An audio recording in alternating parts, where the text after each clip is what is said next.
Gungnir is the John Wick of his story, maintaining his position as the most terrifying legendary assassin the world has ever known. But surprisingly, the same man has turned into an ordinary high schooler. Don't let that fool you though. He still has the same skills and absolutely dogs on a group of thugs like it's a regular Tuesday. Having destroyed his targets in the background, he welcomes his peaceful new life as a regular high school student. But to get here, let's go back to his backstory. This guy is the strongest assassin ever and was on his final mission to leave for good. Seizing his target, Chairman Akagi, he showcases godlike speed, reacting incredibly fast to bullets, and eliminating everyone in his path. Akagi knew that he wasn't getting out of this one alive and begged for mercy, when Hayate, who is also an assassin and Tuji's best friend, killed the guy for him. Their organization tasked them to kill Akagi, so naturally they shoot the chairman down and conclude their job. Shortly after the kill, Tuji glanced at Akagi's phone screen and saw a photo of him with his daughter. He no longer wanted to participate in a life of killing and officially retired. Tuji returns home to his beloved girlfriend Mirai, who is waiting to cook a nice meal for him. On his way back, Hayate is out here singing praises of Tuji's expertise and how amazing he is as the #1 assassin.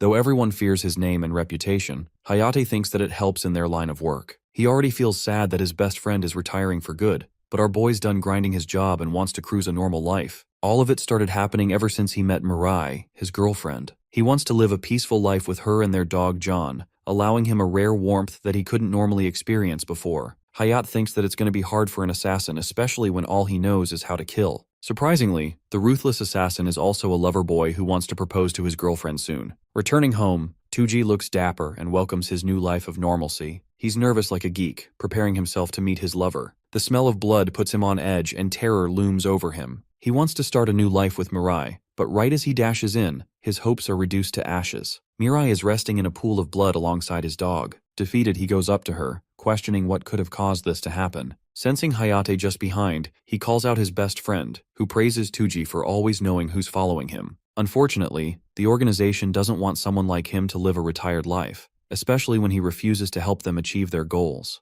Hayate thinks that Mirai is a problem, which is why he killed her, allowing Tuji to become free. By the will of Odin, he kills Tuji right when he's already down, regretting the loss of the greatest assassin. In his final thoughts, Tuji reflects the harsh reality. A man like him could never achieve a happy ending and a normal life, and because of him, his lover suffered the consequences for the actions of a ruthless murderer who dared to dream too far. That's until he hears a bunch of voices murmuring in his unconscious state, helping him. Those voices seem unfamiliar up until he finally reopens his eyes. But this time, he is no longer Tuji the assassin, and he's no longer dying next to his loved ones. The boy helplessly tries to move out of the bed in a state of panic. His vision is blurry until he takes a look in the mirror, realizing he's someone completely different. At this moment, the once feared most ruthless assassin of his time is nothing more than a young boy. Kaido Fujiwara is told that he has cleared all of his tests and his rehabilitation cycle has been successful over the course of the past month. The doctor is happy to exclaim that the boy's lost memories will also return when he returns to his usual life, implying that Kaido experienced some kind of amnesia.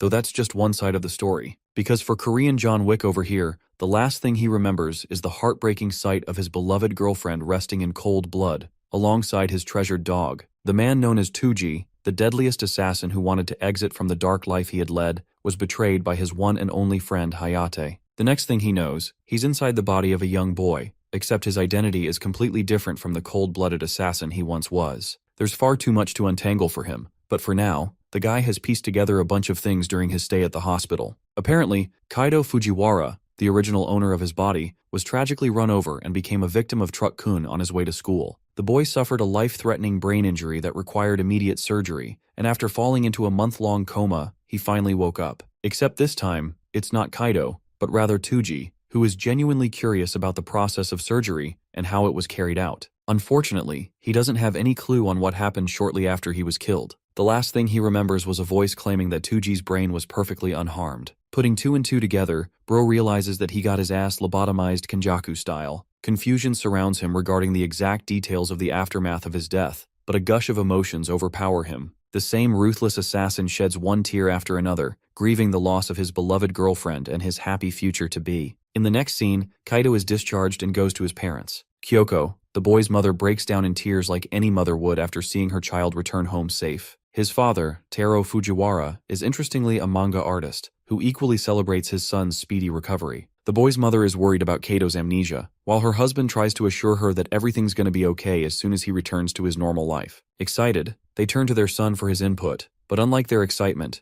the only thing Tuji can experience is dread. He understands that his new identity has become tied to Kaito, but if there's someone connected to the incidents involving his life, then that means things will get complicated soon. But for now, he beams a happy smile, assuring his parents he's going to be alright, because internally, the deadliest assassin has settled to blend in for now. We quickly transition to the part where they arrive home. Kaito out here experiences true shock, realizing that the kid is a trust fund baby because this house is big as hell. Turns out that his dad isn't just your average manga artist, he's successful. Bro probably wrote Solo Leveling or something, and yes, before you all gangbang me in the comments, I know it's a manhwa. Also, his mother emerges from a family of a renowned doctor, so that's something too. Kyoko directs the boy to his room, and upon stumbling inside, Kaito takes a second to absorb his surroundings. The assassin notes the tidiness in this room. Perfectly organized, and honestly, it's not any different from a typical high schooler's living space. Recalling the boy's parents, he remembers how both of them were worried sick and frequented checking up on him in the hospital. This means Kaito is loved and cherished by his family, and it reminds the assassin of his girlfriend's one and only desire, for him to be happy. This is the kind of happiness that the assassin couldn't experience because of his life. If anything, the assassin Tuji doesn't want to lead a life that ends up disappointing Kaito's parents. Strangely, he notices an interesting photo. This time, it's not just the boy's parents, but also another family of 3. From the looks of things, the assassin understands he has to learn everything he possibly can about the boy's background. The following morning, we got a new visitor. This chick pulls up in a long-ass limo just to visit Kaito, disregarding the fact that he was only discharged 1 day ago. It seems that she's stubborn about seeing him because of how far they go back. The boy's father opens the door to find the radiant Yuzuha smiling at him. She's eager to check on her friend's condition, asking what he's doing. Right as the boy's father is about to answer, Kaito peeps in and realizes that Yuzuha is the same girl he saw in the photo. Without wasting another breath, the girl strangles him with a tight hug, offering her concerns for his health. Kyoko is glad to see them bonding together like always. As for our boy, he's keenly observing everyone's reaction and pieces together the information that Yuzuha must be his childhood friend. She's excited and wants to invite him for a ride to school, but Kaito rejects it, realizing that this chick's family background is even wealthier than his own.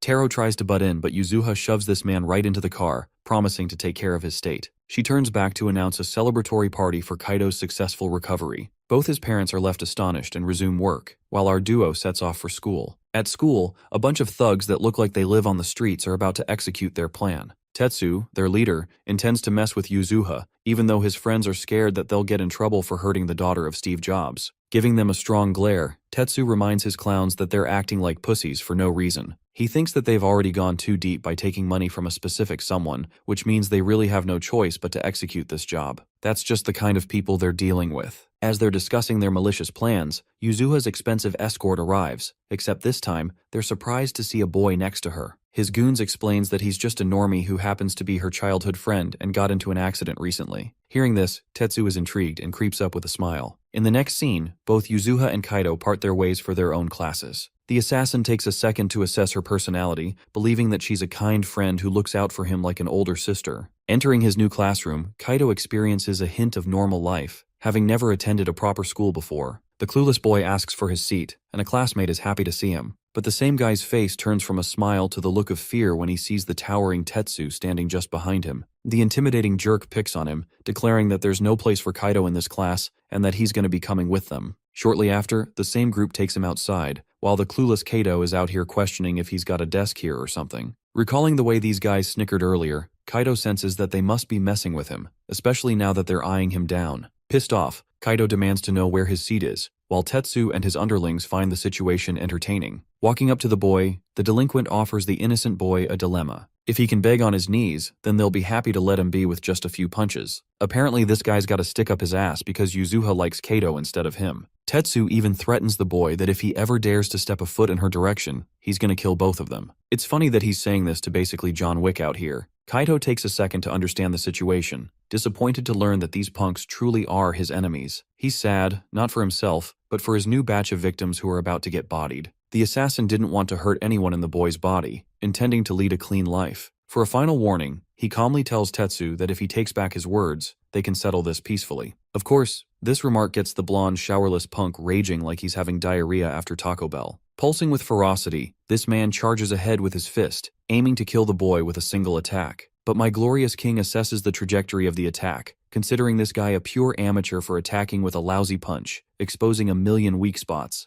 The attack is so pitifully slow that Kaido doesn't even have to try and easily destroys Tetsu's confidence with a single punch of his own. Realizing that this situation calls for serious measures, he beautifully palm strikes Tetsu's chin, before ragdolling him to the ground with a judo slam, all at the same time realizing that the real world is pathetically peaceful to the hell he's used to. A while passes until Yuzuha comes rushing for his aid, only to realize that this man is aura farming in front of the piercing sunlight. Turns out this man wasn't in danger, he is the danger. Yuzuha is astonished, questioning if the boy standing in front of her is truly the same Kaido she's known all her life. Yuzuha helplessly asks if he's responsible for beating them to the ground. At first our boy is hesitant, and eventually comes up with the excuse that he was dragged into a pointless fight. Apparently Yuzuha heard the news too, which is why she rushed to get to the rooftop to check on him. She wants to believe the reality that an innocent-looking boy like Kaido couldn't have been involved in such a brutal fight. But that's only until he spots a tinge of blood on his collar, thinking that he must have gotten hurt or something. Kaido tries to reason that he's perfectly fine, but Yuzuha is a worried mess and roars at him for making her worry like that. Her worried anger turns to sadness, unable to accept the idea of him getting hurt. The assassin wonders what happened and apologizes anyway. They decide to return to class for now, but as they're leaving, Kaido hears the murmuring of the beaten-up blonde. Bro is mad and plans to take revenge against him. The scene quickly cuts to the late-night party that Yuzuha planned earlier. His parents brought out the champagne and the most salivating food on the table. I mean, who the hell did they hire for all of that, Gordon Ramsay? While the boy's parents are enjoying the moment in a happy laugh, Kaido can't help but once again reminisce the image of his beloved girlfriend, Mirai, who often smiled at him the same and urged him to eat quickly. Hearing her words, this man went from a killing machine to an eating machine. Even their dog wanted to try the food. That same night, Tuji went to his girlfriend, wondering if this is what it felt like to experience a happy moment with one's own family. That same feeling is channeled to his current self, as he finally experiences what a normal life feels like. Anyway, Yuzuha appears to be late to the party, even though it was her idea to begin with. The boy's father exclaims that Yuzuha is going through some rough times recently, even though she never shows it and always puts on a brave face. Suddenly, an unpleasant feeling starts creeping up in the boy's chest, as if his senses were giving him a warning of some kind. Curious, he checks his phone, only to see his childhood friend calling him. He picks up, asking about her condition, only to hear the same punk's voice from earlier. The punk is glad that he quickly caught on, and invites the boy to come to a specific location according to his coordinates. And if Kaido refuses, they're going to make sure Yuzuha pays the consequences for it. By the way, the same chick and her driver are being held hostage, so he's really not kidding around. Yuzuha's voice roars from behind as she pleads with him not to come, but our boys heard everything he wanted to hear, and realized that they're gonna hurt her if he doesn't act soon. So he asks for directions, and the delinquent gladly offers it. The phone call ends shortly after, and Kaido acts like he was on the phone with another friend instead of her. Informing his parents that he's gotta go for a quick errand, Kaido assures them that he'll be back soon. The scene cuts to the dark and abandoned factory, where nearly a dozen armed men are waiting to beat him up. But not just that, the organization's leader has also arrived, while his bodyguard is casually busy working out behind. The man is pissed that Tetsuya bothered to make the call and even slams a can in his face for it. He's trying to keep a low profile, and being called here all of a sudden puts him at great risk for it. Anyway, the scumbag reveals that he's captured Yuzuha in order to execute the organization's order. Apparently they want to interrogate some secret information from her regarding her inheritance. But so far, she hasn't yet cracked, constantly stating that she knows nothing. That's actually the main reason Tetsuya bothered calling her best friend, the same kid who hovers around her all the time, thinking that if they threaten to hurt him, she'll spill the beans. This way, he'll have succeeded in his order, and as his reward, Tetsuya will officially claim his spot in the organization. The organization's leader is fine with that, but warns the blonde of what will happen if he fails his task. You see, Inokami, the muscle freak, isn't one to talk. This man's only orders are to kill, as he demonstrates by chucking a dumbbell so goddamn fast that it tears down a freaking wall. Inokami's mere existence is enough to make the blonde wet his pants, because if he fails, he's gonna be next. Yuzuha roars and makes her position even worse by provoking them, while her assistant tries to calm her down. Unfortunately, that leads to Tetsuya beating his ass, slamming him with his foot, enraged that someone's trying to meddle between the two of them. He tells his underlings to take her assistant aside, and focuses on Yuzuha, assuring her that if she doesn't talk, her childhood friend is going to die. Even then, the helpless girl confirms that she has no idea what he's talking about. Pissed off, Tetsuya orders Kaido to be brought to him at once. Right now, they've got 40 thugs with weapons, and a former wrestling behemoth responsible for killing a man in the ring. With this, there's no way the kid will come out on top. The blonde is damn certain that Kaido won't get past Inokami, and in the end, Yuzuha will end up revealing everything. The perspective shifts to our boy, who finally finds his way to the factory. Outside are a bunch of idiots who are about to become his new victims. Casually walking past them, the boy shows no fear, while one of them quickly recognizes that he's their target. But it's already too late because this man effortlessly dismantles them with a painful strike to the neck, putting them down in an instant. With the 3 men defeated, the rest of the thugs quickly charge ahead, but it's their doomsday as the high schooler mops the floor with them, shoving one of the guys into the bin. With a murderous glare, Kaido warns the thugs not to enter his line of sight if they want to continue living their lives in one piece. And yes, the One Piece is real. Back to Tetsuya, his boss is starting to feel concerned that the kid isn't showing up, even wondering if the boy decided to chicken out. He's a kid after all, but only the blonde scumbag knows that what he fought on the rooftop wasn't a kid, but a demon. He tries to reason with his leader Suo, assuring him that their opponent isn't normal. Speaking of the devil, they hear their men chanting Fujiwara's name just outside the factory. Yuzuha is shocked while the blonde coward is terrified for his life. The door bashes open as a man's body is flung like a paper ball, landing right next to Tetsuya's feet. Excited, the muscle maniac turns to meet his target. Meanwhile, the seemingly harmless boy reminds Tetsuya of his warning from last time. This man is having a hard time holding back his strength just so that he doesn't kill these guys. Mr. Suo is baffled, questioning how one child was able to annihilate 20 thugs all on his own. Casually adjusting his tie for maximum aura, Kaido demands to see his friend. Yuzuha's scream surges throughout the factory, worried that he came for her. Thanks to her voice, he knows that she's exactly 30 meters ahead. He's glad that she's doing okay, and scans his environment for the hostile men ready to attack him. In the span of what appears to be no more than 53 seconds, this man's speed blitzes the hell out of the room, shocking the boss with his godlike ability as he takes down every man around. Even Tetsuya is crawling like a little bitch, realizing that they fudged around and found out the hard way. The fear of death looms over him as our boy grabs Tetsuya before locking a fist, promising to make him suffer quite a bit. In the next few moments, this man throws lightning-fast punches, precisely shattering Tetsuya's clavicles, his lower ribs and elbows. As if that excruciating pain wasn't enough, the dude slams him into the nearest wall with a simple push. Mr. Suo's men are all terrified and absolutely don't want to get smoked by our boy. They want to make a run for it, but he reminds them he's paying them for the job. Suo is starting to realize the true level of danger they're dealing with. Their target isn't a helpless boy, but a monster. Thanks to being blindfolded, Yuzuha hasn't seen a thing. He goes up to her and assures her that everything is going to be all right. Right as our boy is about to untie her ropes, the behemoth shoves his fist to slam him. The attack connects in a heavy blow, while Yuzuha screams in panic. Suo thinks that they might actually have a chance of victory thanks to the former pro wrestler's monstrous physique. But unfortunately for him, when the dust settles, it's revealed that the punch didn't connect at all. In fact, Kaido has even launched a counter kick against his opponent, stopping him in place. The maniacal wrestler doesn't care and prepares another attack, but it's also redirected by Kaido, who goes on to hammer a devastating punch in his face. The punch is so brutal that it shatters his nose, and even then the wrestler thinks that Kaido won't be able to defeat him with such strength. Having exchanged a few blows with this guy, the assassin internalizes that he's dealing with the strongest of the bunch, and because of his current physique of a high schooler, it's hard for him to one-shot this guy like he normally would. So instead, he goes for a different measure. Right as the wrestler is about to strike him down, our boy becomes the Flash and teleports out of his sight, setting his target to be Inugami's ribs. From then on, Kaido unleashes a heavy barrage of hits, all concentrating on a singular point, kneeing him and punching him until the musclehead experiences terror and is knocked out. Call him David for slaying the Goliath. Seeing their insane wrestler getting folded like that, the remaining 6 men run the heck away, which is probably the smartest decision they've made. Though normally Kaido would finish his targets off, right now he's got to worry about Yuzuha. He quickly undoes her ropes and puts on a happy face, expressing his satisfaction to see her doing okay. He assures Yuzuha that the situation is under control, and that Kawai, her assistant, is also going to be fine. Of course, this kind of traumatizing situation isn't normal for a girl like her, which makes Kaido wonder if she's afraid. But hilariously, she grabs his tie and instead of thanking him, goes ballistic on his ass for taking the worst route imaginable. You see, he could have easily called the police to resolve this situation or consulted adults, but instead bro had to make a movie entrance and solo 40 men all on his own.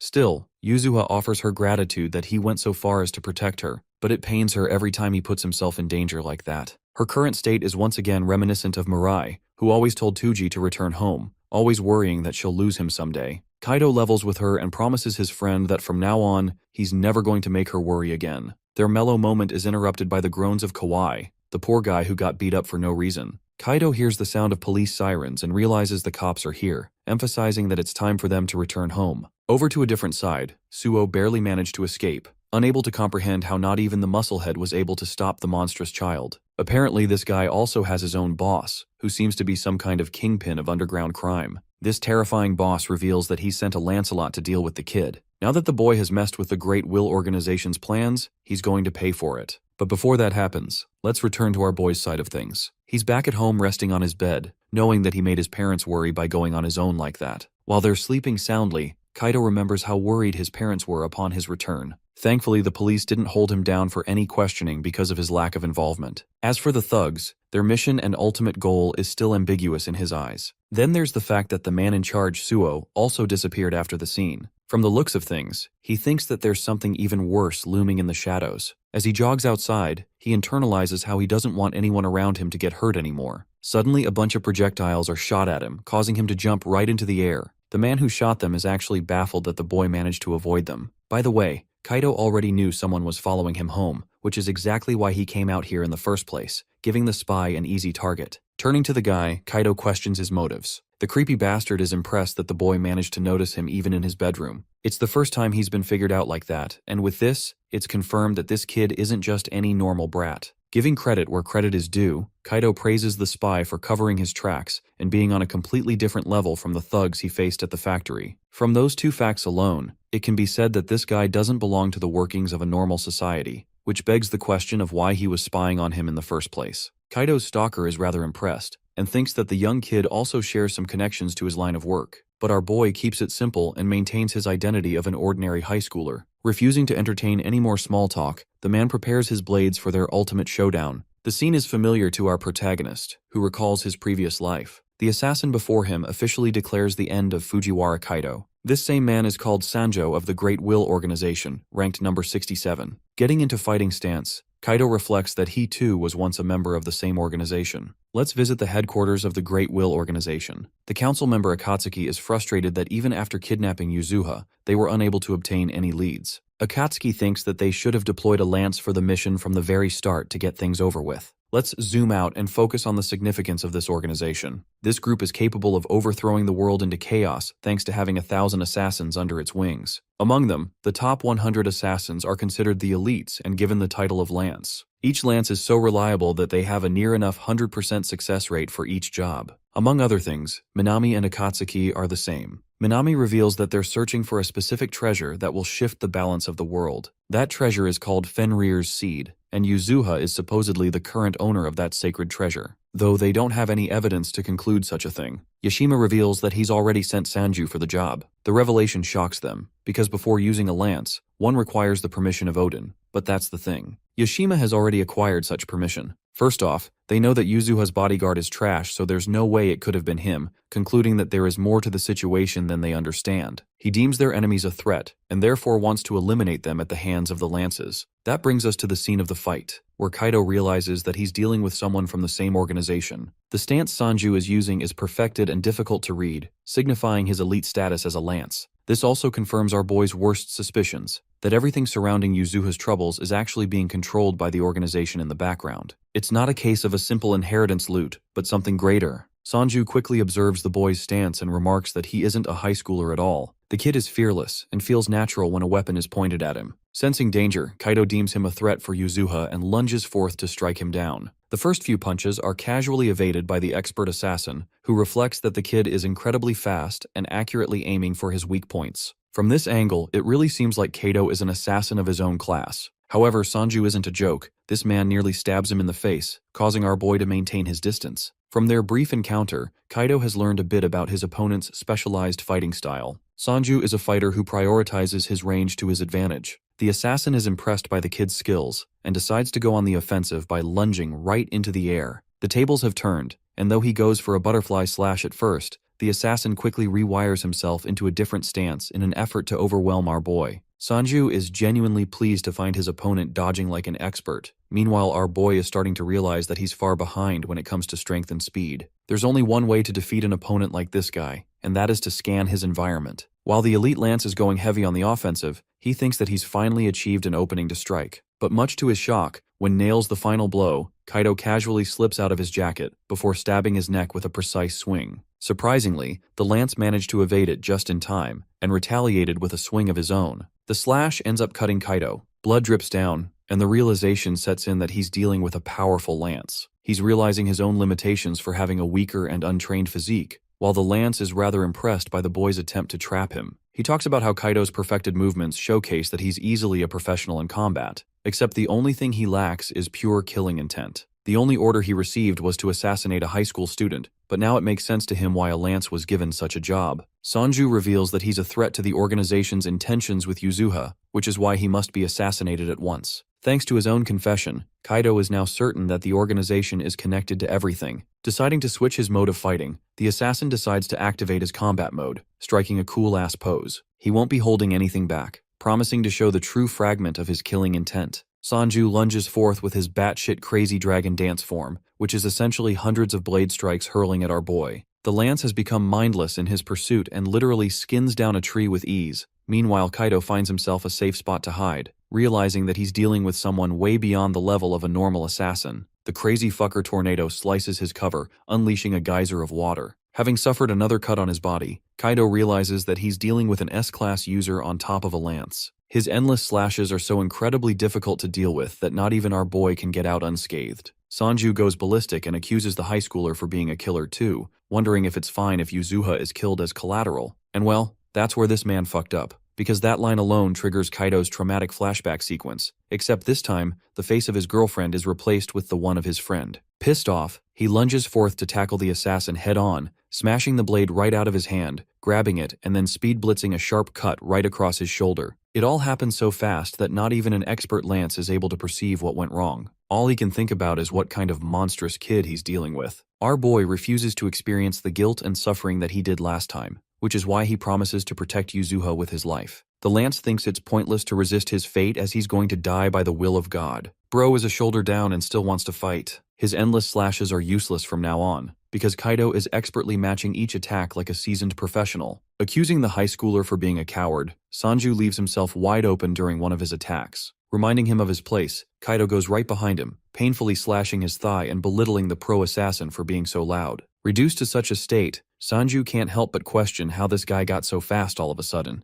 Reusing the same tactics like last time, he tries to overwhelm our boy. It ends in disaster for him, because Kaido leaves a bunch of cuts right around his left arm, revealing that there's no point anymore as he's already read all of his moves. In his next attack, Kaido burst with incredible speeds, becoming a Beyblade and slashing all his way to Sanju's body. Donning his murderous glare, he deems the end of the lance, who is still out here questioning how one could master such swift knife work and such godlike speed. The way he's fighting reminds him of the wrath of Gungnir, the #1 assassin among their ranks. Kaito brutally rips this guy's body until he's left gushing out a pool of blood. The fight is over with Sanju realizing just how outclassed he was right from the beginning. As he's panting heavily, the lance trembles in fear, sensing that he can't even move a muscle anymore because the tendons in his arms have been severed. But our boy is kind enough to leave at least one leg for him to get by. As for the rest, the killing machine assures him that his career as a lance is finished, and that he won't be able to kill anyone anymore. Ruthlessly, Kaito remarks that in this way, the assassin will lose the only part of his identity that he treasures the most. It's a fate worse than death because these people can't even blend in normal society. But before leaving this guy alone, the boy declares his 2 questions, promising to painfully cut his other leg if he refuses to answer.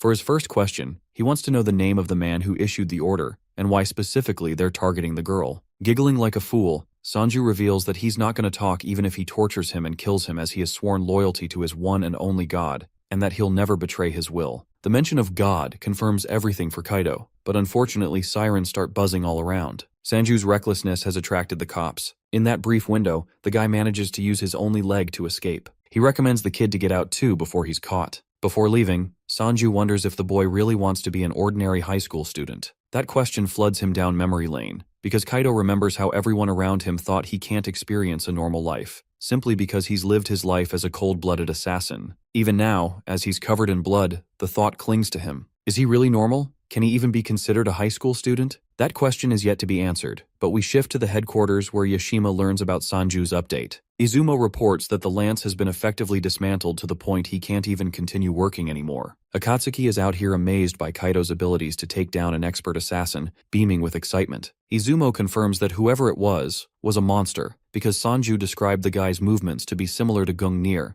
a name that draws attention among them all. Even Akatsuki thinks it's an overestimation to say that, to compare this guy to the strongest knife user to ever live. Izumo understands their frustration, especially when Gungnir's name isn't tossed around lightly. Minami breaks their confrontation while Akatsuki whines about the significance and specialty of Tuji. Regardless, they think that this random bodyguard of Yuzuha has proven himself to be considerably powerful. Not only did he disrupt their plans, but he also dismantled a lance-level opponent. With this development, Yashima and the others can no longer wait around. The whole thing leaves Yashima questioning the mystery behind Kaito Fujiwara. Speaking of our boy, he goes back to his room and patches himself up in secrecy. He's having a bit of an identity crisis, knowing that he's supposed to be an ordinary high schooler instead of an assassin like he used to be. Unfortunately, he has to help Yuzuha escape the sights of the organization. And then there's the fact that they'll target him even more now that he's defeated a lance. With a body like this, he'll be at a loss, so Kaito intends to put in the work and get strong again. If he has to preserve this peaceful life, then he has to do everything in his path to ensure it stays safe. As for the Great Will organization,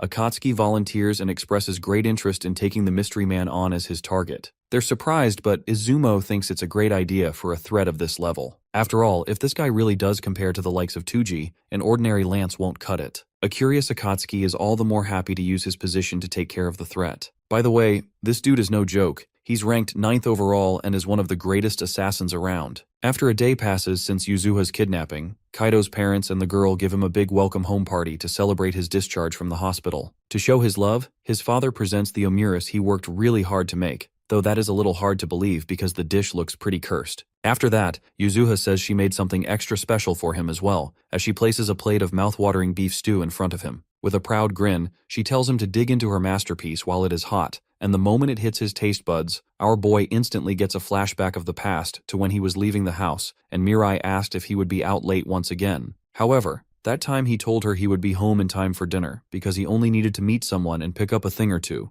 giving no clue about his actual work. Mirai was really glad to hear that because she was making his favorite beef stew that day, and that made him very happy. Then, he told her with passionate eyes that he would share something important with her when he got back before he left, and she bid him farewell with her precious smile and a smiling Johnny boy in her arms. While eating the beef stew, Kaito becomes sad that he never got to tell her he was quitting his life as an assassin to be with her. Yuzuha gets annoyed seeing his disappointment and asks if it really tasted that bad, but our boy suddenly starts downing her cooking like it is his last meal on Earth. Nearly tearing up, he tells her it tastes delicious. Yuzuha is glad to hear that, and his mother tells him there is a lot more where that came from if he has a big appetite. As he watches his father set the pan on fire and Yuzuha smiling with the cake and enjoying herself, our hero is grateful from the bottom of his heart to have such a loving family. Later he walks Yuzuha back home because things have gotten more dangerous recently. He asks her if she noticed anything unusual happen around her since then, but she tells him she has police all around her house so she should be safe at the moment. Confused, Kaito asks her why her butler is not with her,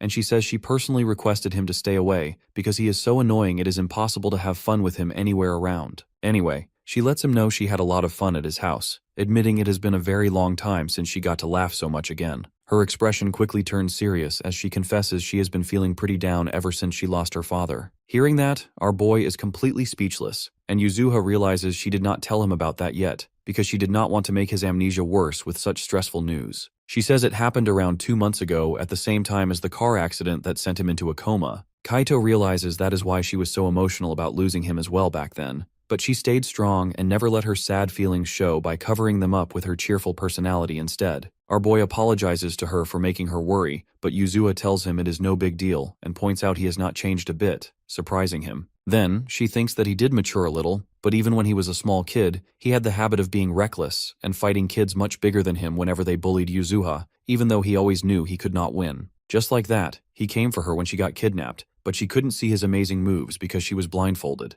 Yuzuha becomes suspicious and asks him how exactly he saved her. Our boy dodges the bullet saying that everyone who saw him got so scared, which technically did happen after he destroyed their comrades like a monster, making Yuzuha doubt even more. Still, she thinks that it does not matter as long as he is brave enough to come for her in a pinch. Yuzuha confesses she was scared out of her mind when the gangsters were threatening her and Kawai, but when she saw his face glowing brighter than the morning sun, she was genuinely happy. For that, she thanks him. And being smooth as he is, our boy tells her he will save her no matter how many times she needs him, making her redder than a ripe tomato. After that, the flustered girl yells at him to get in close and pulls out her phone to take a cute selfie with him. Proud of the good shot, she says she will make it her wallpaper so she remembers the amazing day, not realizing it might start weird rumors at school. However, Yuzuha mumbles it will also help her move on, and seeing Kaido able to worry about her so soon after his life-changing accident, she is inspired to finally stop clinging to her dad's unexpected death. Our boy smiles as he realizes Yuzuha is struggling just like him, and that motivates him to protect his precious childhood friend even more. Right then, he is shocked when she pulls out her phone and shows him the picture of her dad. His soul nearly exits his body when he recognizes who her father is, and he confirms if the man really is her father, to which she replies his amnesia must be serious, because her dad was always so kind to him. With a serious expression, she mentions that a lot of people around her badmouthed her father, but he was always nice to her, and that is why she loved him from the bottom of her heart. Looking at the picture of Yuzuha's father carrying her on his back, Kaido recalls seeing the exact same wallpaper before when he finished his final mission. It hurts every fiber of his soul as he realizes he was the one who stole Yuzuha's father away from her. Seeing how sad he is, Yuzuha asks him why he got so quiet all of a sudden, while Kaido processes everything, standing before the Akagi group chairman's daughter, the man he assassinated in cold blood. He tries to rationalize, thinking that Hayate was the one who pulled the trigger and he would not have taken the mission if he knew he was her dad. But he feels guilty because he blindly followed the Great Will's words that Chairman Akagi betrayed the organization, so he must be eliminated. He feels even worse because he did not feel a thing back then,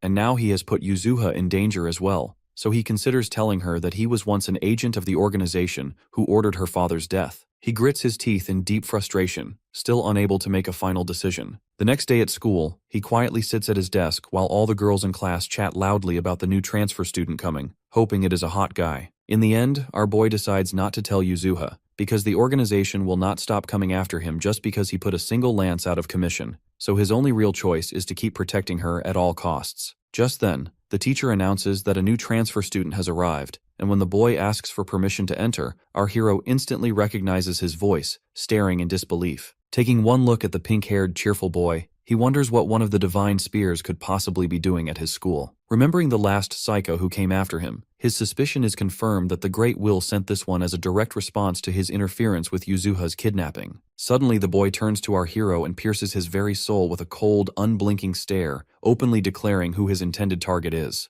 There is no doubt at all that the pink-haired brat is Akatsuki, one of the organization's 12 divine spears, codenamed Bident. Sometime later, during the PE lesson, the crowd goes wild for their new transfer student as he casually manages to score yet another basket. The girls are head over heels for the pink-haired boy while his teammate is genuinely surprised that he manages to jump so high despite his short height. Makoto plays it off by saying it was a great pass and motivates his team to get another hoop in, while the opponent team gets irritated that the transfer student is already stupidly popular with the ladies. Meanwhile, Kaido does not let his guard down at all as he finds it odd that the Lance has still not made a single move and wonders what on earth he is even planning. You see, the Lances are an elite group of the top 100 assassins who are each assigned numbers, and out of them, the top 12 are known as the legendary spears, who are commanded by their supreme leader Odin. Each of these insanely overpowered assassins has extraordinary abilities that rival 1,000 men. When it comes to assassinations, these people can easily trample over the army of an entire nation. These elite warriors are only deployed for the most critical missions, which makes Kaido come to the conclusion that it can only mean they are hell-bent on targeting Yuzuha. Kaito looks down in sadness as the painful memories from his last mission hit him,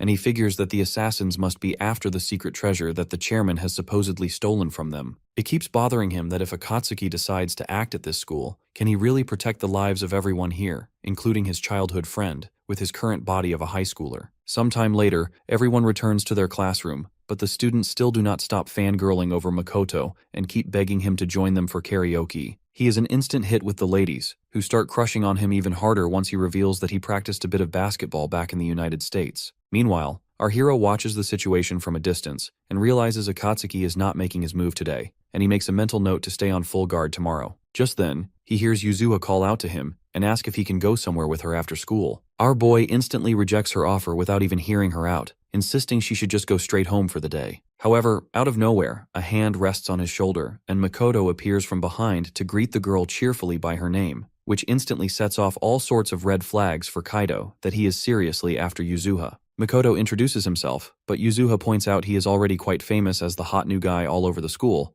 and she asks how he even knows her name since they have never actually met. The cheerful transfer student tells her with a carefree smile that she is the high school girl who inherited the Akagi group fortune, which completely catches her off guard. She suddenly gets a bit depressed while Makoto continues, saying his father is indebted to the chairman, so he was instructed to look after her, but when he tries to invite her somewhere, our boy suddenly cuts in and makes an excuse that he hurt his finger during practice and actually needs to go to the nurse. Our boy gives him a cold death stare, which convinces him to play along, and the two boys part ways with Yuzuha. She looks back with a smile and thanks Kaido for protecting her from weirdos once again. A few moments later, as the two are standing on the rooftop, Makoto admires the view and goes on about how wonderful the prime time of a high schooler's youth is. He then looks back at Kaido and jokingly asks if he brought him here to confess his love or something, but our boy keeps giving him the silent treatment. Makoto simply laughs it off and continues that Yuzuha is honestly quite cute up close in person, but says he cannot believe that she is the chairman's daughter. Kaido gets straight to the point and demands to know what his goal for coming here really is, wondering if it is revenge for the purple-haired guy. The transfer student looks as unbothered as ever and casually asks if he is actually the one who took out Sanjo. He starts analyzing his physique and finds it surprising that he managed to win against Sanjo with only a couple of minor injuries, but our hero repeats his question again,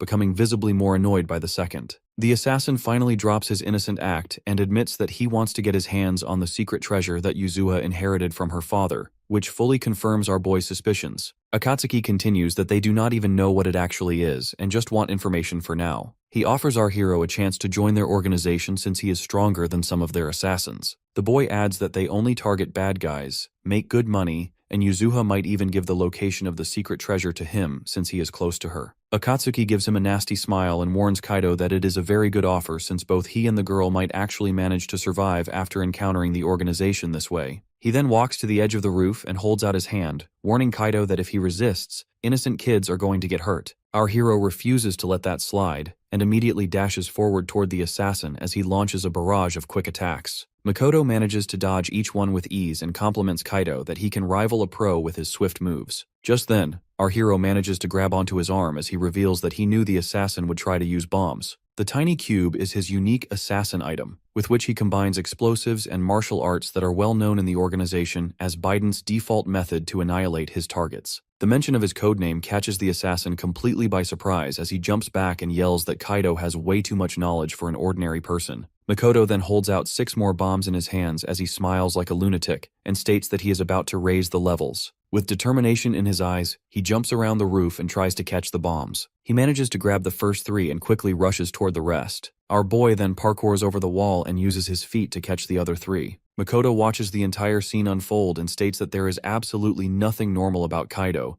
but then tosses another bomb out of nowhere toward the ground below. Kaido tries desperately to reach it while the assassin taunts him by saying he cannot protect the entire student body like that. Our hero fails to grab the cube as it drops into the field below, while the lunatic in the back snaps his finger and sets the bomb off. Kaido shields his face from the blast as the students below start to panic over the sudden explosion and rush away from the area. Makoto reassures him that he adjusted it to explode before reaching the ground so no one would get hurt, calling it a little bonus for managing to catch 6 of the bombs. Kaido is about to rage, but Makoto cuts him off and holds out even more of the bombs while he asks who he really is and if he will join their ranks. After thinking it over for a moment, our boy answers that he is just a normal high school student and would absolutely never join him. Makoto looks genuinely disappointed by that reply and figures that Kaito will not be convinced unless a few people die, but our boy simply drops one name in response, Gungnir. The mention of that name makes the assassin turn around with a wild look in his eyes, while Kaido calmly states that he was once known as Gungnir. While the school speakers announce an evacuation,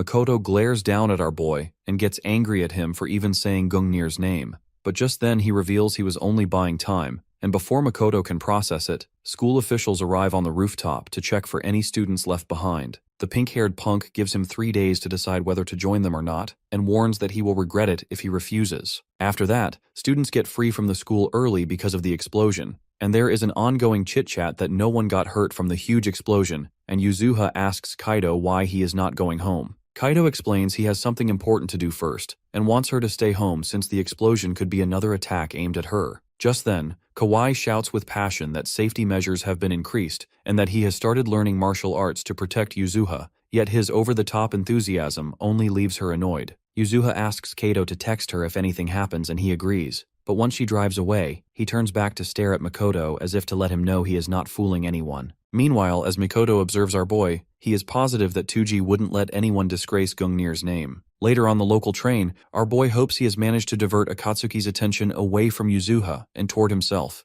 remembering that although Akatsuki is the youngest of the Divine Spears, his abilities are no joke. Clenching his fist, he thinks about how he has grown used to his new body, but he still has a long way to go before he can take on a divine spear in combat. That thought makes him worry that he might lose if they face off after 3 days. Yet it does nothing to shake his determination to protect Yuzua, even if it means murdering the pink-haired punk. Just then, our boy gets off at Shibuya Station and makes his way to the place where he was first killed. He leaps onto the balcony while questioning why he even came here since Mirai would not be waiting for him. When the door suddenly swings open, he wonders if it could be a trap set by the organization. But despite that, he strolls into the apartment, only to see the crime scene cleaned up while the rest of the place still looks the same. Just then, he hears a noise and snaps into his fighting stance, expecting an assassin, only to be surprised when his dog John stands there wagging his tail. John excitedly woofs as the good boy runs to him, and our hero notices the frisbee clamped in his mouth. The sight pulls him back to the days when he and Mirai would go to the park and play fetch with John, and his eyes grow teary as he realizes the dog still remembers him. Just then, something catches the corner of his eye, and he spots a photo of himself, Mirai, and John together at the beach. It makes him remember the time when they were on a road trip when she told him that although she never understood the nature of his work, Mirai always wanted him to be happy. He answers that he is satisfied with his life and will die protecting her, but Mirai simply says that a dead man cannot be happy, and she wants him to try living for once. Now weeping like a widow, our hero regrets that he could never make her happy, and that she now exists only in his memories. After that, he returns home and tells his family that a couple had to give up their dog due to difficult circumstances, so he brought it home and wonders if they could keep it. Before he can bargain any further, Taro immediately agrees to adopt the dog, and Kyoto suggests they take turns walking it. When they ask the dog's name, he explains that the last owners called him John. Later, he texts Yuzuha to ask if anything has happened yet, and she says things are rather boring. She mentions hearing about his new dog and asks if she can come pet it, but he tells her not to come now, smiling at his phone because he knows what he must do. After that, he calls Akatsuki, who mockingly asks if he has changed his mind since the 3 days are not up yet. But our boy says he is done playing games and is ready to give Akatsuki a beating on the school rooftop before dawn,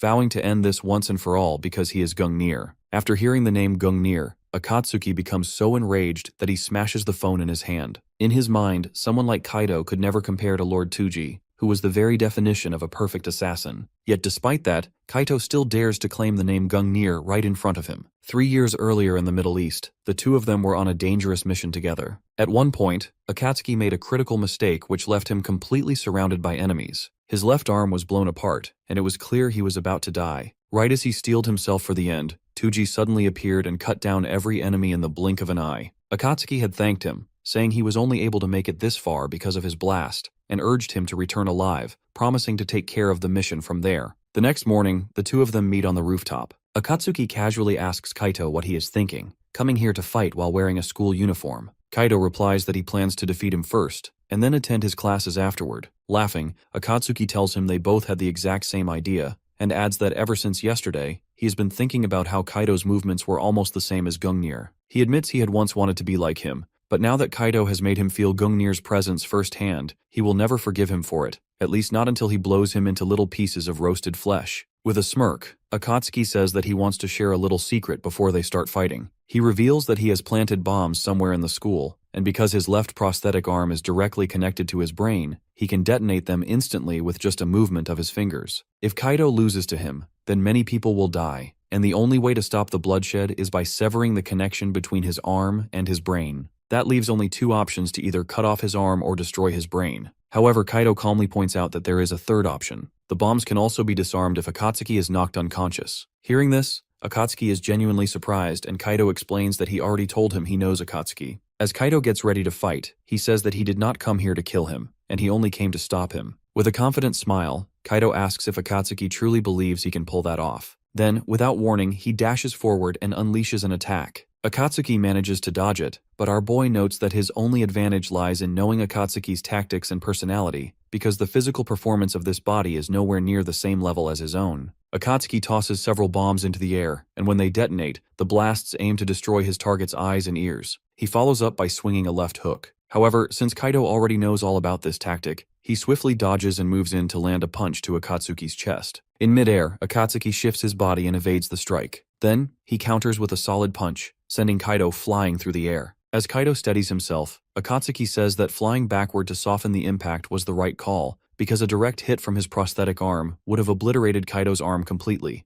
With a menacing smile, Akatsuki warns that if Kaido is truly Gungnir, then this is far from the extent of what he can do. The punch already cracked Kaido's ribs, and he realizes that divine spears are not the kind of enemy one can defeat by simply knowing their techniques. Kaido thinks to himself that as a killer, a peaceful life was never meant for him. Yet if he is still alive, there must be a reason for it. No matter who he faces, he will win without killing anyone. He will survive for the sake of everyone who cares about him. With fierce determination, he throws his hardest punch yet, and the two exchange rapid blows, but Kaido suddenly feels a sharp pain in his head. Akatsuki takes advantage of the moment, unleashing a flurry of strikes. Kaido tries to evade them, but he cannot avoid them all. He tells himself he needs to focus more on reading his opponent's movements. Akatsuki lands a heavy kick, sending Kaido skidding backward. With the distance between them widened, Akatsuki hurls another bomb and detonates it. A massive explosion erupts and he rushes in for the finishing strike. But since Kaido knows his every move, he is already prepared. Akatsuki throws a full-force punch, but Kaido blocks it, telling him that he can feel his rage and killing intent, and something like this will not break his will. He will take in all of Akatsuki's anger and swallow it whole. Akatsuki senses that something is off and jumps backward. Meanwhile, Kaido holds his head as his senses become so sharp he can detect not only the physical objects around him, but also the assassin's consciousness. Akatsuki is caught off guard by the sudden change in attitude and wonders what exactly just happened. He thinks that he launched the last attack from Kaido's blind spot, and wonders how the hell the school kid managed to block something like that, as if he already knew exactly where it would come from. He takes out a few more of the bomb cubes and states that things are starting to get more interesting. He bends over with a serious look and says that he does not know what Kaido is thinking, but promises to break through his defenses with the next move. Our boy takes a defensive position and realizes that Akatsuki is on the offense once again. The pink-haired assassin drops one of the bombs behind him and uses the blast to send the other bomb cube flying full speed toward Kaido. A huge explosion occurs, but our boy manages to dodge it by becoming Jin Woo and stepping to the side at the last second, which causes the item to explode right behind him. Akatsuki calls him impressive for managing to dodge his special attack, but he thinks that if our hero could be assassinated that easily, then there would be no point in sending an elite spear like him. But our boy simply gives him the silent treatment and gets ready to take whatever the pink-haired boy can throw at him. Back at his house, John wakes up from the explosion, and so does Kaido's mother, who wonders where the sound is coming from. She wonders if they might be fireworks. Meanwhile, back at the rooftop, the two are still going full force at each other. Still guarding with his fists, Kaido thinks that even though it is impossible to see Akatsuki's hands, our boy can still predict every move because he knows all of his patterns. Akatsuki tenses up as he prepares his next move, but our boy expertly predicts that he is about to throw 4 bombs which are supposed to detonate 2 meters in front of him. Just as the assassin is about to activate them, Kaido kicks them all in multiple directions to spread them out, which covers the whole rooftop in powerful explosions. Kaido manages to stay on his feet as he shields his face from the intense explosions, but then he predicts the assassin's next move and dodges an incoming punch from the left. Our hero returns the attack with a few sharp jabs of his own, which forces Akatsuki to go on the defensive as he starts realizing that something is definitely off about this. He wonders what the hell is going on since he cannot even manage to land a single hit. The assassin thinks that Kaido's eyes and ears should have long been out of commission thanks to the bombs, not to mention the scorching heat that should make it nearly impossible to breathe. However, the look in our boy's eyes makes Akatsuki feel as if he can see through all of his movements, which makes him flash back to the memory of his beloved Gungnir. He recalls when Kaido said he is Gungnir, but that causes him to rage out as he yells at our hero not to screw with him. He demands to know if the high schooler truly is his Tuji, and if that is true, then why the hell he appeared now of all times. On the other hand, Kaido is barely hanging on as he struggles to catch his breath, but still manages to keep his fists up. He realizes that even if he can read the assassin's movements, the boy is still far too fast, and he cannot keep up in this untrained body for much longer. He jumps onto the ledge and makes up his mind to finally stop running away. At the same time, Akatsuki thinks there is nowhere left for the guy to escape. He picks up a handful of the bombs and thinks it does not matter if his moves can be predicted, and dares him to dodge the attack as he throws the bomb cubes toward our hero. Our hero locks in at that very moment and runs forward using every ounce of strength in his body while swearing to himself that he will never make anyone unhappy ever again. Akatsuki activates the bomb and lights up the entire roof like the sun, but Kaido keeps on advancing forward even though he can no longer see. He senses the assassin in front of him and goes in for a strike, but Akatsuki manages to dodge it and uses the bomb cube in his metal hand as he throws a knuckle sandwich straight for our boy's head.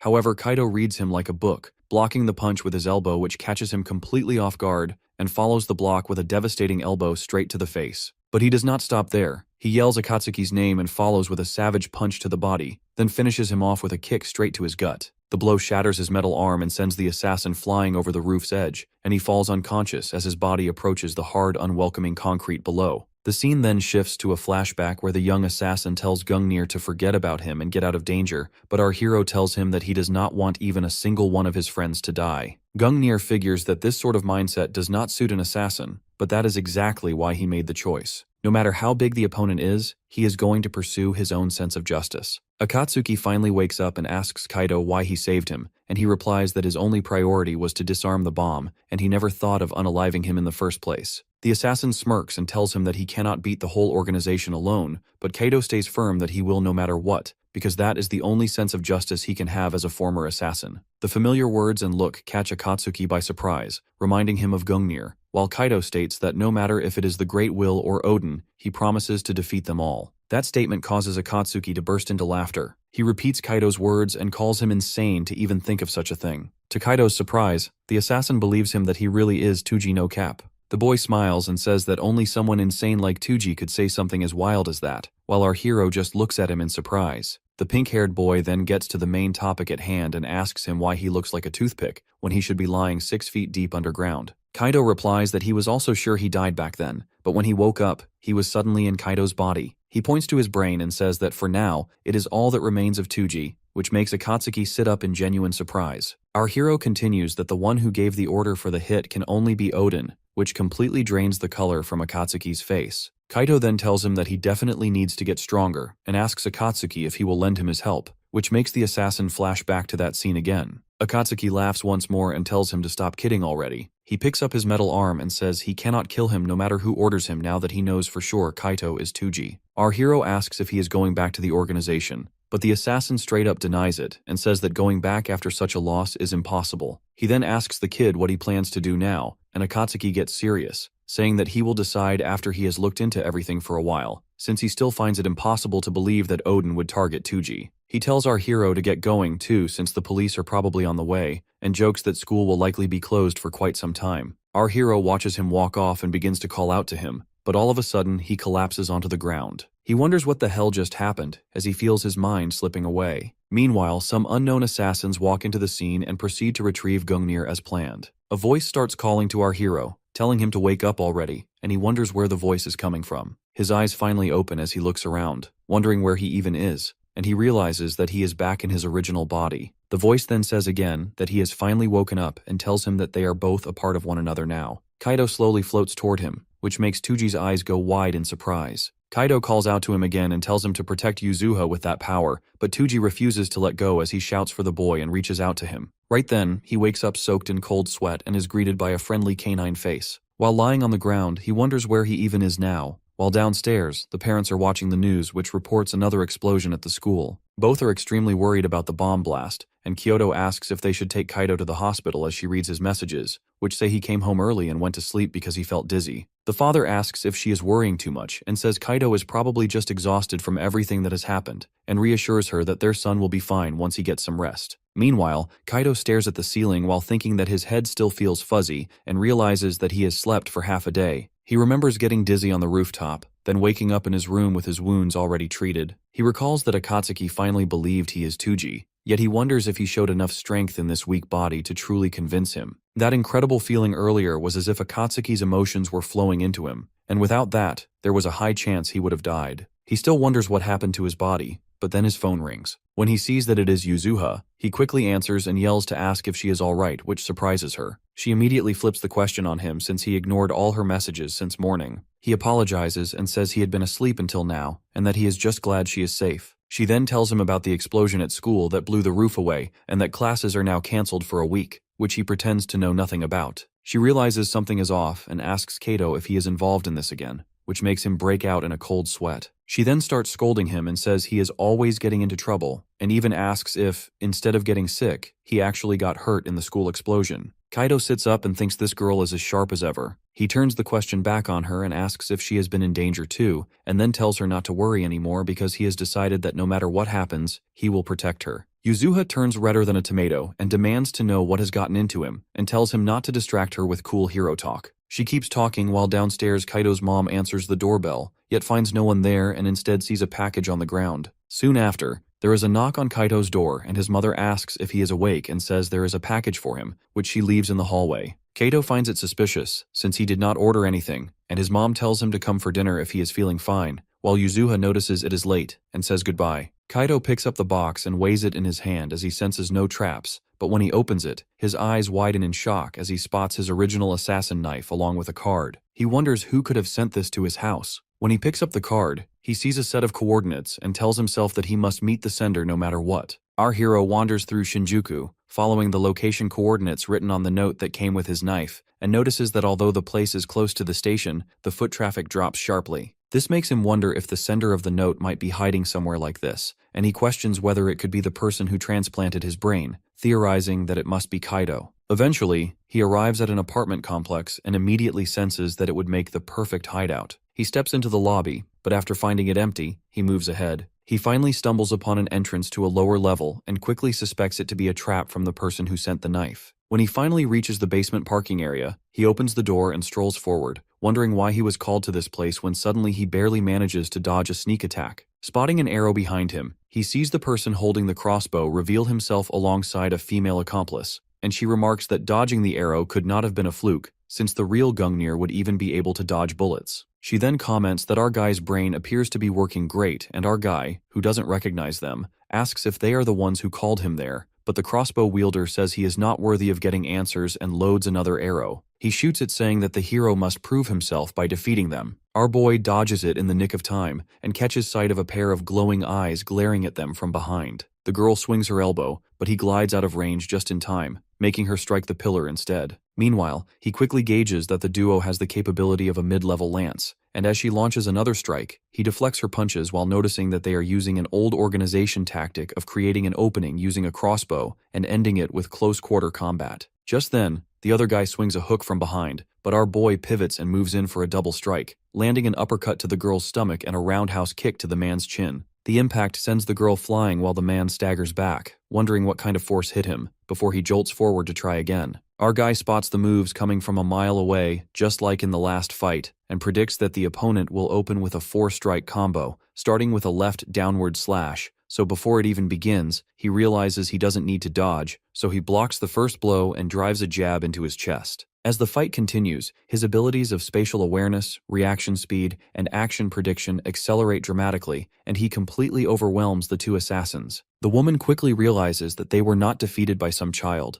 but by the strongest killer among them known as Gungnir. Just then, the crossbow man laughs and compliments that the hero isn't bad, but says he is done playing, and reaches into his pocket before his partner yells at him to stop because it goes against their orders. But he shouts back that he cannot end it after being humiliated like this. Suddenly, a third voice tells him to stop, and a familiar figure steps into view, greeting our boy Tuji and remarking that his brain transplant was a success. Our guy instantly recognizes him as the organization's doctor, Kyosuke Kuji, and accuses him of being behind the entire brain transplant and links him to the organization. But the doctor tells him to calm down, explaining that although he was the one who called him there, he was not the one who carried out the brain surgery. He adds that he also has left the Great Will organization and promises to tell him everything that happened on the day he died. Completely confused, our boy turns to Kuji and asks who he is. Kuji replies that he will explain everything and tells Kaito that there was an order to kill him, and the one who carried it out was none other than his partner, Hayate. At the mention of that name, our hero's expression quickly shifts to anger. Next, Kuji explains that the order was highly confidential, known only to a select few, and he was one of them. He says that he leaked all the information which allowed Kaito's brain to be recovered before it was hidden away from the organization. Hearing that, Kaito asks if that means Kuji betrayed the organization, and then he demands to know about the other two.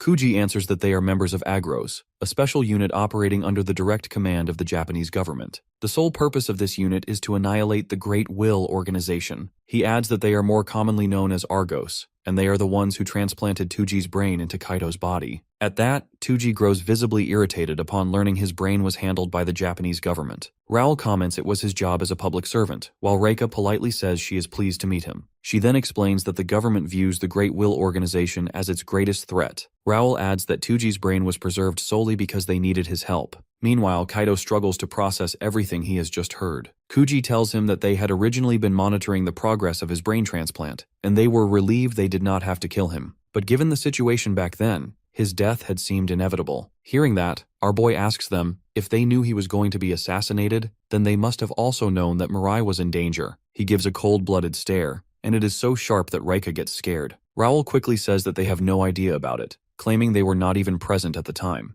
As his head begins to throb, our boy grabs it with one hand and asks if the strange power that lets him sense killing intent is also a side effect of the brain transplant. But before anyone can respond, he suddenly collapses to the ground unconscious, leaving everyone frozen in confusion about what to do. While the others are concerned, Kuji seems more intrigued by the mysterious ability he just mentioned. Back at the Great Will organization, Hashima asks Izumi if Akatsuki has reported anything, and Izumi replies that there has been no contact at all, and Akatsuki has even cut off every form of communication. Izumi admits that Akatsuki was always difficult to deal with, but he knows that the 12 divine spears are allowed to do whatever they please, so long as they do not defy Odin. Hashima then asks if he believes it is possible for a member of the 12 divine spears to be defeated, but Izumi scoffs at his question, saying it is rare to hear a joke from him. He comments that unless they are dealing with Gungnir's ghost, he cannot imagine Akatsuki losing to anyone else. Hashima agrees that Gungnir's strength was monstrous, but he reminds him that the man is already dead, and his body was disposed of long ago. Still, Izumi mentions there are rumors that Argos may have discovered something related to that. Both men agree that if there truly is a spy among them, they need to act swiftly before the situation worsens. Fueled by anger, Hashima states that they must eliminate Argos first before turning their attention toward the seat of Fenrir, and Izumi firmly agrees. At the same time, our boy once again finds himself inside the mind realm and quickly recognizes it as the place he has been to before. Kaito appears before him and explains that this is the place where their minds have merged. At that moment, Tuji confirms that he now understands Kaito's identity and asks if this strange space is his power. Kaito tells him that he will be able to use it in its truest sense, as long as he learns to trust his own instincts. Tuji wakes up and notices the situation feels strangely similar to the one after his fight with Akatsuki, where he also collapsed from headaches and dizziness, only to awaken with Kaito's consciousness present. Sitting nearby, Kuji tells him that they are currently inside one of his hideouts, which connects directly to the parking garage they were in earlier. He then explains that it has been exactly 1 hour and 50 minutes since Tuji collapsed until he finally woke up. He also ran several tests on Tuji's brain while he was unconscious, confirming there was no issue with the neural connections. However, the brain activity is operating far beyond the normal range, and it spikes even more during combat. According to Kuji, the killing intent Tuji senses is likely caused by this heightened brain activity. While he admits that having an expert's opinion would be ideal,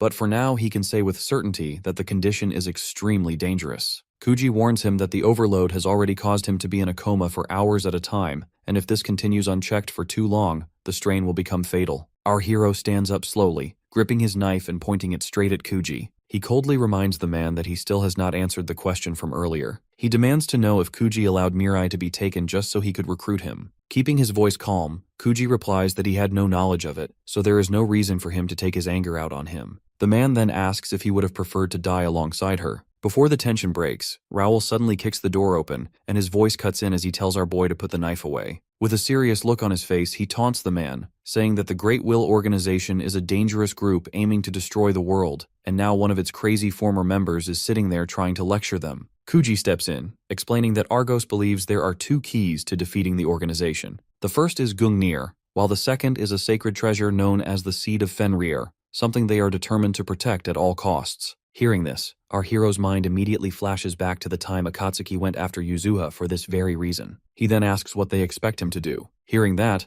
Raoul wastes no time in needling him again, saying that now he finally sounds cooperative. But Tuji's assures them as he states that bringing down the organization is already something he has decided to do, with or without them, and Raoul agrees because a shared goal makes him easier to trust. With that, Kuji lays out their plan. They are going to target one of the core facilities of the organization where our hero once worked. Few even know of its existence. It is the research institute where forced human evolution, known as Avalon, was studied. It is also home to a special team dedicated to researching the seed of Fenrir. If they can investigate Avalon, they can uncover everything about the treasure. Our boy thinks that it may also lead him to the truth behind why Yuzuha is being targeted. He then tells Kuji to give him the full details of the operation. When the day finally arrives, an aircraft soars high above an unknown location. Kuji stands beside him, explaining that if he succeeds in stealing and destroying the research, it will deal a massive blow to the organization. The operation is about to begin, and as he readies himself for the mission, the clock ticks down, and only 5 minutes remain before infiltration begins. As 3 minutes remain before the chopper reaches the target location, Raoul glances over at Tuji and asks if he is feeling scared.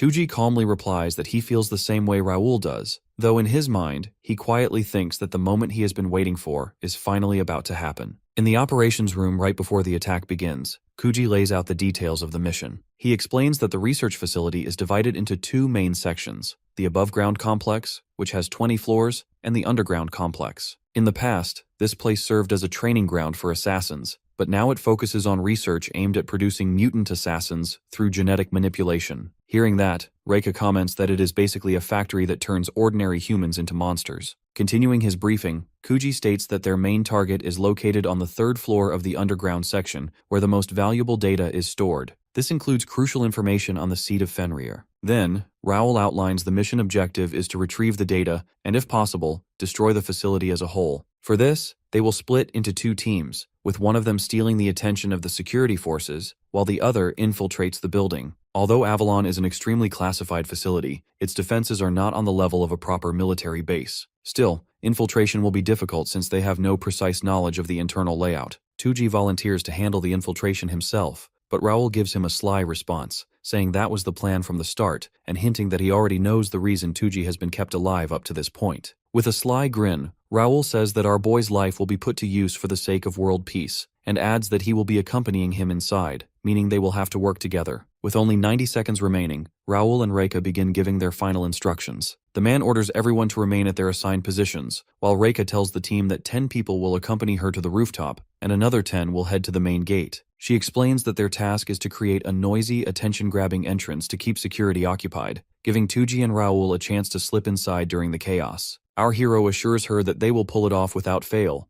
and Raoul informs him that they will be making their entry from the south side. As the ramp opens, Raoul notes that he can barely see anything through the thick clouds, but our boy replies that he can clearly sense Avalon right under them. As their landing point approaches, Tuji turns to Raoul and loudly announces that he is no longer going to be Gungnir, he is Kaito Fujiwara. With that, the operation starts and everyone starts to jump off the plane. Our hero flies through the air, and Raoul tells him that he is going too fast, but he doesn't listen to him because he is thinking that this is the facility of the Great Will Organization, where they train the assassins, and here he will find out why Yuzuha is being targeted. When they reach the parachute deployment zone, everyone opens their parachutes and lands safely. Raoul gets really angry with Tuji because he thought our boy was going to die, but turns out that he is quite used to stunts like that. Visibly annoyed by his constant yapping, our boy tells him to hide his parachute quickly before someone sees him. They hide in the bushes and scout the area, and Raoul says things are going smoothly just like Kuji told them, so they should be able to easily infiltrate from the southern entrance. He tells Tuji that he will open the shutter, and suddenly a blast happens on the rooftop above. Reika sends the message that according to the plan, both squads have started the diversion, so she tells both of them to quickly infiltrate the facility. While Raoul opens the shutter, our boy stands there thinking that it has finally started for real. As the shutter opens, Raoul tells him to take the lead and he will follow. Sirens go off and an emergency announcement is made in the facility that there is some suspicious activity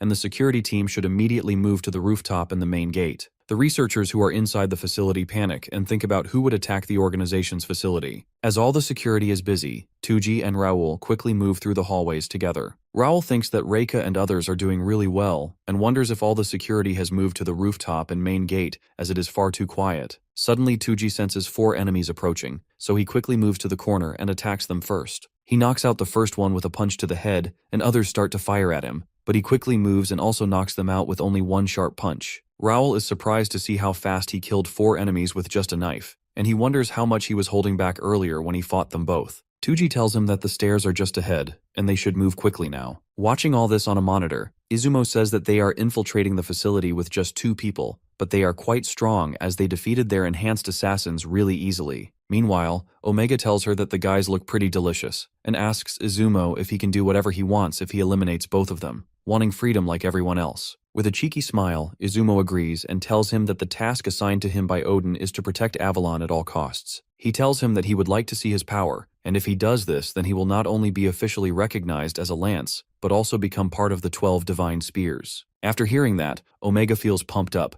because this is the very first time he will get to use his powers outside of an experiment, and he is also allowed to kill humans. On the other hand, Raoul tells our boy that they have to move as the enemies are coming, but he just stands there. While he tells him to move on, Tuji stands there and says that this is the place solely designed to produce strong killers like him through inhumane experiments, so he will reject their twisted belief that the only method to change the world is by taking innocent lives.